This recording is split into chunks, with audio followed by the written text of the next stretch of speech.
বলবে যে রাজনীতি করেন কেন, ইসলামের রাজনীতি নাই। আরে বাবা, ইসলামের রাজনীতি নাই। মহানবী সাল্লাল্লাহু আলাইহি সাল্লাম দেশ চালাইছে, রাষ্ট্র চালাইছে, সাহাবায়ে কেরাম চালাইছে। হঠাৎ করে গাজা বলে রাজনীতি নেই, তার মানে কি? তার মানে হচ্ছে এটাই যে ইসলামকে ওই জায়গায় যেতে দেওয়া হবে না। দলিল নেন কিভাবে, আমরা যা করতে চাই দলিল নেন, দল করতে হবে। দেখেন সূরা আলে ইমরান 104 নম্বর আয়াত খুলে দেখেন, আল্লাহ রাব্বুল আলামিন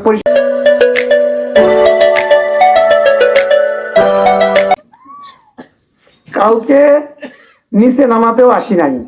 অমুক দলের বিপক্ষে বলবো, অমুক ব্যক্তির বিপক্ষে বলবো, মনে করো এখানে বললেই মনে হয় নিচে নামে গেল, তা কি এরকম মনে হয় না? বলে না আমাদের বিপক্ষে অনেক কথা তো বলে।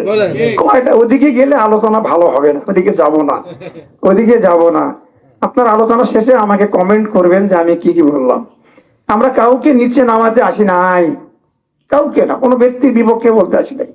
নিচে নামানোর দায়িত্ব তো আল্লাহ রাব্বুল আলামিনের নিজের, আমাদের না। কোথায় আছে? কোরআনে আছে, 3 খুলে দেখেন কি বলেছেন আল্লাহ রাব্বুল আলামিন। সুম্মা রাদাদনাহু আসফালা সাফিলিন। যারা আল্লাহর আইন মানবে না, আল কোরআন মানবে না, নামাজ মানবে না, শরীয়ত মানবে না, আল্লাহ রাব্বুল আলামিন ঘোষণা দিয়েছেন তাদের অবস্থান হবে সবচাইতে নিচু জায়গায়। কি বলো না? আসফালা সাফিলিন, মানে যার চেয়ে নিচু জায়গা হয় না সেই জায়গায় তারা থাকবে। তাহলে দায়িত্ব কার? এটা আল্লাহ রাব্বুল আলামিন।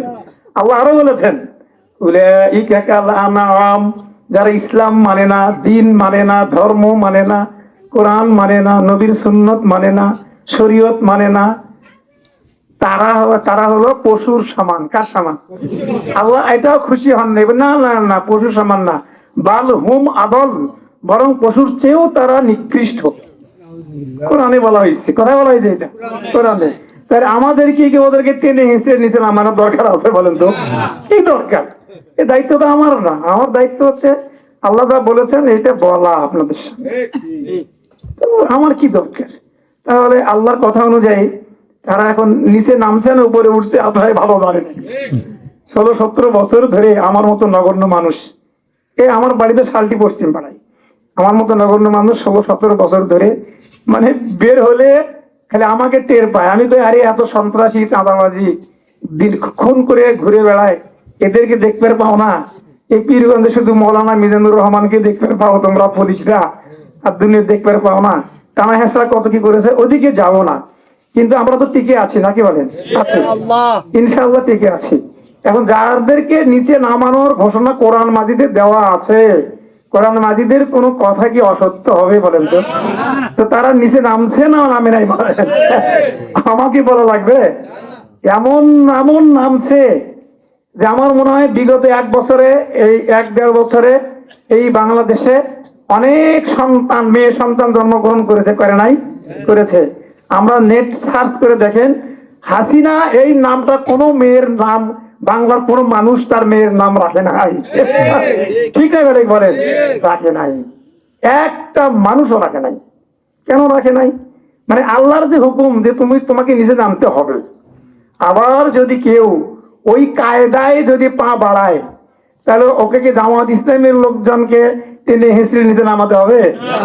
ওটা তো আল্লাহর ঘোষণা দেওয়াই আছে, বাড়াবাড়ি করবি ও নিচে নামবে। তো কাজী ভাই, আমি যে কথাগুলো বললাম প্রত্যেকটা কথার পেছনে কোরআনের দলিল দিয়েছি। এটা হলো কি যে আমরা এসেছি আল্লাহ রাব্বুল আলামিনের কালেমাকে উপরে উঠাতে, আর নিচে নামানোর দায়িত্ব যারা বেয়াদবি করবে কোরআন সুন্নাহর সঙ্গে তাদেরকে নিচে নামাবেন। আল্লাহর ঘোষণা দেওয়াই আছে, আমাদেরকে নিচে নামাতে হবে না ইনশাআল্লাহ। এখন আসেন, এই কার্যক্রমটা যে চলবে, এই যে আমরা সংসদটা গঠন করব, এটা একটা দলীয় প্রক্রিয়া লাগবে কিনা বলেন তো? আপনাদেরই বললাম, আমি এখানে সারাদিন মসজিদে বসে নামাজ পড়বো, রোজা রাখবো, হজ করব, মাথায় টুপি দিব, দাড়ি বড় রাখবো, সব ঠিক আছে, আলহামদুলিল্লাহ, সুন্নাহ। আমি না বলিনি, এগুলো দরকার আছে, এগুলোর ব্যক্তি চরিত্রের জন্য এগুলো দরকার আছে। কিন্তু আমি যদি শুধু এতটুকু নিয়ে সারা বাংলার বেশিরভাগ মানুষ এতটুকু নিয়ে যদি মসজিদে টিকে থাকি, তাহলে আল্লাহর কালেমা যে কালেমা সেই অনুযায়ী এই সংসদটা কি এই প্রক্রিয়া চলবে বলেন তো ভাইরা? চলবে না, চলবে না। চলতে গেলে কি লাগবে? একটা দল লাগবে। এবং সেই দলের প্রচলিত নিয়ম অনুযায়ী, প্রচলিত রাষ্ট্রীয় নিয়ম অনুযায়ী একটা রেজিস্ট্রেশন লাগবে, একটা মার্কা লাগবে। ঠিক নাই ব্যারিক বলেন তো আপনারা? এতটুকু কথা যদি কেউ না বোঝে তাহলে বুঝবো তাদের মনের মধ্যে কোনো শয়তানি আছে, তাই না? ওই বলবে যে রাজনীতি করেন কেন, ইসলামের রাজনীতি নাই। আরে বাবা, ইসলামের রাজনীতি নাই। মহানবী সাল্লাল্লাহু আলাইহি সাল্লাম দেশ চালাইছে, রাষ্ট্র চালাইছে, সাহাবায়ে কিরাম চালাইছে। হঠাৎ করে গাজা বলে রাজনীতি নেই, তার মানে কি? তার মানে হচ্ছে এটাই যে ইসলামকে ওই জায়গায় যেতে দেওয়া হবে না। দলিল নেন, কিভাবে আমরা যা করতে চাই দলিল নেন, দল করতে হবে। দেখেন সূরা আলে ইমরান 104 নম্বর আয়াত খুলে দেখেন, আল্লাহ রাব্বুল আলামিন